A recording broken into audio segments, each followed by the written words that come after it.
Pension कटौती के विरोध में 1 नवंबर को होगा गोहाना में प्रदर्शन।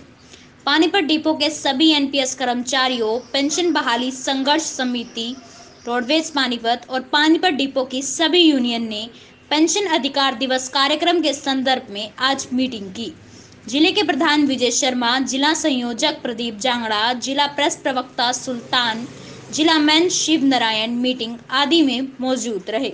एजेंडा पेंशन वाली संघ समिति के आह्वान पर हमारा 1 नवंबर को गोहाना के अंदर जो हरियाणा दिवस के उपलक्ष्य पर पेंशन वाली संघ समिति हरियाणा प्रदेश ने कार्यक्रम रखा है कि हमारी पुरानी पेंशन बहाल की जाए। उसके एवज में आज हमारी राज्य कमेटी के तत्वाधान में और जिला कमेटी पानीपत पेंशन वाली संघ समिति के आदेशानुसार हमने आज रोडवेज में एनपीएस कर्मचारी हैं जो न्यू पेंशन स्कीम में हैं, उनकी हमने एक बैठक रखी है कि आप सभी पुरानी पेंशन बहाल करवाने के लिए गोहाना में जो हमने कार्यक्रम रखा है हरियाणा दिवस पर उसमें पहुंचे। और हमारी जो पेंशन वाली संघ समिति हरियाणा प्रदेश की कमेटी के आह्वान पर सभी जिलों में जिला कमेटी जो है ना सभी डिपार्टमेंटों में, तो वो एजुकेशन का है, एजुकेशन का है, बिजली बोर्ड है, सेल टैक्स एक्साइज है, सभी डिपार्टमेंटों में जाकर हम जो हमारी पुरानी पेंशन बहाली का जो हमारा एजेंडा है उसको लागू करवाने बारे हरियाणा सरकार को इस मंच के माध्यम से, मैं आपके चैनल के माध्यम से ये बताना चाहता हूँ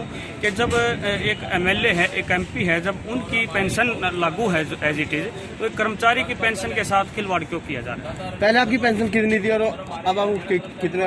अब पिछली जो गत सरकारें हैं उन्होंने क्या किया, 2003 में जीपीएफ में हमारी पुरानी पेंशन थी, पहले 2003 में केंद्र सरकार में और 2006 के बाद राज्य सरकार में पुरानी पेंशन को बंद कर दिया गया और उसकी जगह एक न्यू पेंशन स्कीम लागू की गई है और वो सिर्फ कर्मचारियों को थोपी गई है। और जिस विधानसभा में, जिस राज्यसभा में, लोकसभा में उस बिल को पास किया गया, वो पास करने वाले लोग, अभी मैं इस मंच के माध्यम से बताना चाहता हूँ, आदरणीय हमारे गृह मंत्री अनिल विज जी हरियाणा सरकार, वो 5 पेंशन ले रहे हैं विधायकी की और 6ठी वो वेतन ले रहे हैं। अब इस प्लान जैसे पूरा होगा तो 6 पेंशन बन जाए। हमारे एमएलए एमपी 6, 7 पेंशन ले रहे हैं, ऑन रिकॉर्ड है। लेकिन एक कर्मचारी 20-30 साल नौकरी रोडवेज में किसी भी विभाग में अपनी जमानी खपा देता है, लेकिन उसको बुढ़ापे में बिल्कुल एक बेसहारा मतलब बना दिया जाता है।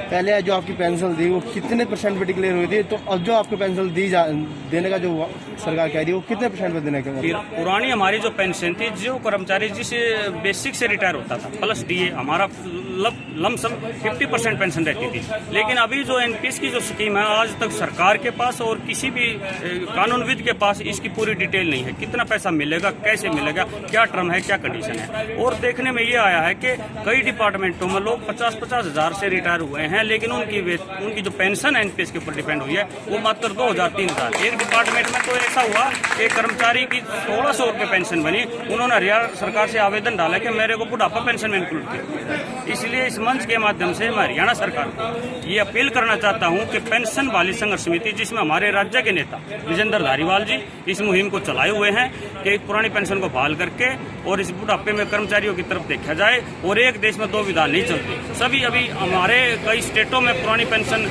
लागू की है सरकारों ने, और एक प्रदेश सरकार पूर्ण रूप से संवैधानिक रूप से वैधानिक रूप सक्षम है पेंशन लागू करने के लिए। यदि आपकी पेंशन ये आपकी मांगे पूरी नहीं की जाए तो आगे आपकी कार्रवाई क्या रहेगी? आगे हमारा 1 नवंबर को जो गोहाना के अंदर पेंशन जो दिवस के रूप में हमारा पूरा हरियाणा से जिला कमेटी और हरियाणा जो पेंशन वाली संघ समिति के जो स्टेट की हमारी कार्यकारिणी है वो आगे रणनीति तय करेगी, अगला हमारा आंदोलन क्या होगा। आपका नाम?